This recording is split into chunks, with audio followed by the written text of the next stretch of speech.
Welcome to R5 TV. ఈరోజు మనతో పాటు ఉన్నారు శేఖర్ బాసా గారు. నమస్తే సార్. మేడారం జాతర అయిపోయి దగ్గరగా కొన్ని వీక్స్ అవుతుందన్నమాట. ఒక 2-3 వీక్స్ ఈజీగా అవుతుంది కాబట్టి, బట్ దానికి సంబంధించిన ఒక ఇష్యూ అనేది ఇప్పటికీ స్టిల్ కంటిన్యూ అవుతూనే ఉంది. సో ఆ విషయం మీకు కూడా తెలిసే ఉంటుంది అండ్ సోషల్ మీడియాలో కూడా ఎక్కువగా వైరల్ అవుతుంది. అది కోబోబన్ ఇష్యూ. సో మరి దానిపైన మీరు ఏమంటారు సార్?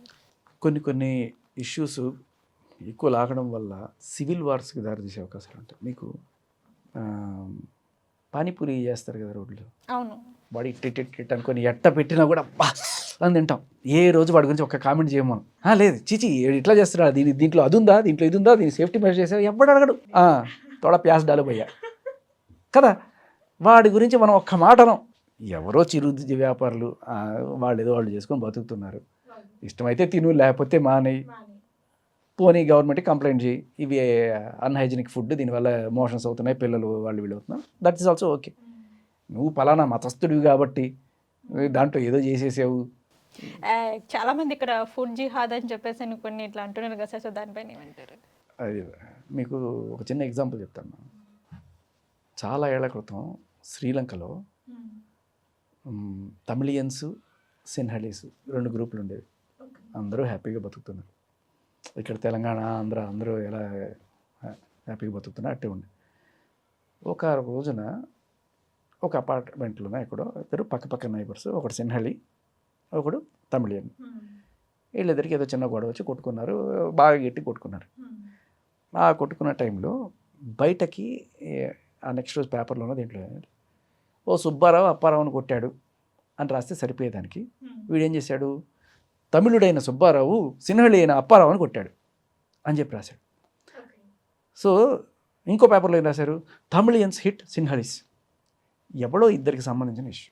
ఇప్పుడు ప్రత్యూష, సిద్ధార్థ రెడ్డి, ముదిరాజు బిడ్డని అన్యాయం చేసిన రెడ్డి బిడ్డ.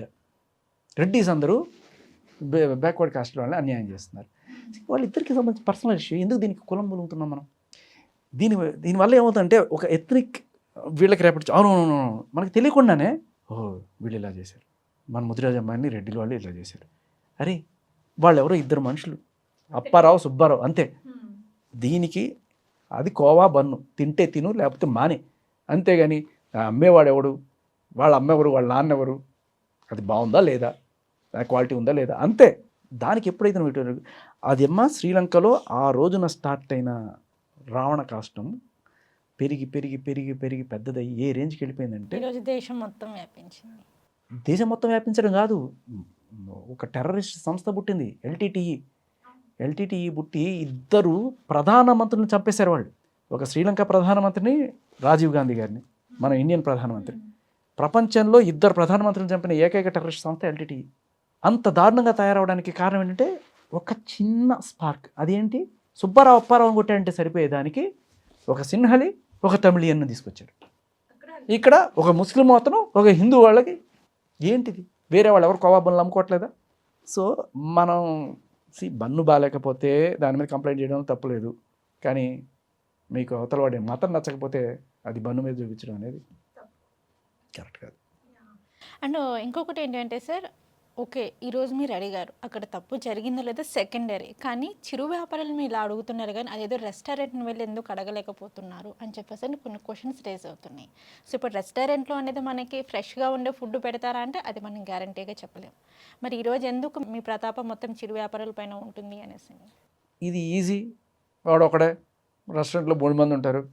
బట్ అలాంటి రెస్టారెంట్స్ని ఏం వదలట్లా. రెస్టారెంట్స్ కూడా మన రెగ్యులర్గా చెక్స్ జరుగుతుంటాయి, దాంట్లో కుళ్ళిపోయిన ఆహారం అని చెప్పి మనకి చాలాసార్లు వస్తుంటాయి, పేపర్లో వస్తుంటాయి. అమ్మో దీంట్లో తినేసామా మనం అని చెప్పి అనుకుంటుంటాం. అప్పుడప్పుడు అడపదడప మన వాళ్ళు ఫుడ్ ఆఫీసర్స్ వెళ్ళి చెక్ చేయడము ఇవన్నీ కూడా చేస్తుంటారు. బట్ ఇక్కడ ఇంపార్టెంట్ థింగ్ ఇవన్నీ కాదమ్మా మనం మాట్లాడాల్సింది. మేడారం జాతరలో ఎప్పటివరో ఎక్కడెక్కడి నుంచో వస్తుంటారు. కంటామినేషన్ లేకుండా చూసుకోవడం అనేది అక్కడ మన గవర్నమెంట్ డిప్లాయ్ చేయాల్సింది ఏంటంటే, ఎవరైనా సరే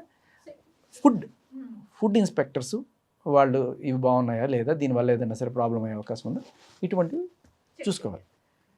ఆ ఫుడ్ ఎలా ఉందంటే, కానీ వీడి మతం ఏంటి, వీడి కులం ఏంటి అంటే అది ఎంత దారుణంగా ఉంటుందంటే, కాశ్మీర్లో అక్కడ రీసెంట్గా ఏంటిది పహల్గామ్ అటాక్ జరిగినప్పుడు ఒక్కొక్కరిని చంపడానికి వాడి ప్యాంట్ ఇప్పి వీడు ముస్లిమా హిందూ అని చూసి చంపేసినట్టు తేడా ఏంటి? అసలు ఆ వీడియో చూసారా సార్ మీరు? అదే. నేను అనేది ఏంటంటే ఫుడ్ క్వాలిటీ ఉందా లేదా చెక్ చేయడానికి ఆఫీసర్స్ని పెట్టండి. అందుకని అమ్మేవాడెవడు, వాడి తండ్రి ఎవడు, వాడి తాత ఎవరు, దట్స్ ఇమ్మీడియట్ టూస్. దీనివల్ల అదే చెప్తున్నా, ఇటువంటివి చిలికి చిలికి పెద్దది ఆ దేశమే నాశనం అయిపోయే పరిస్థితి. 30 ఏళ్ల పాటు జరిగింది సివిల్ వార్లో, కొన్ని లక్షల మంది చచ్చిపోయారు, లక్షల మంది చచ్చిపోయారు. బాంబులు మోత మోగిపోయింది. దానివల్ల ఇక్కడ ఇండియాలో అటాకులు, ప్రైమ్ మినిస్టర్లు చచ్చిపోవడాలు, ఎంత దారుణం. జస్ట్ బికాస్ ఆ మీడియా రాసేటప్పుడు కులాల్ని అంటగట్టి రాయకండి, వర్గాలను అంటగట్టి రాయకండి. కానీ ప్రజెంట్ నడిచేది అదే కదా సార్. సో మరి ఇది ఇంకా ఎలా పెరగచ్చు? ఒక నాయకుడు పుట్టాలంటే ఎక్కడి నుంచి పుడతాడమ్మా? ఒక రాతను బట్టి ఉంటుంది. ఒక నాయకుడు ఒక వర్గానికి పుడతాడు. ఓకే. ఈ వర్గాన్ని నేను రిప్రజెంట్ చేస్తాను, ఒరేయ్ నువ్వు మమ్మల్ని ఇది చేస్తున్నావా అని చెప్పి ఎప్పుడైతే అంటాడో అప్పుడు ఓహో అవునా ఓకే మన కులపు వాళ్ళ కోసం వీడు నిలబడ్డాడు అని చెప్పి. అంటే ఏంటంటే మనం ఒక గ్రూపిజం చేయాలి. ఆ గ్రూపిజం చేస్తేనే నువ్వు నాయకుడు అవుతావు. ఓకే. ఇన్ కేస్ అలా చేయలేని సిచ్యువేషన్లో అవ్వలేము. అందరూ బాగుండాలి, అందరూ మంచివాళ్ళు, అందరం పాటించండి అంటే నువ్వు మంచివాడిగా ఉంటావు తప్ప నువ్వు నాయకుడు అవ్వవు. నాయకుడు అవ్వాలంటే విభజించు, పాలించు. ఓకే, రెండు ఉండాలి. ఓకే సరే, థ్యాంక్ యూ సార్.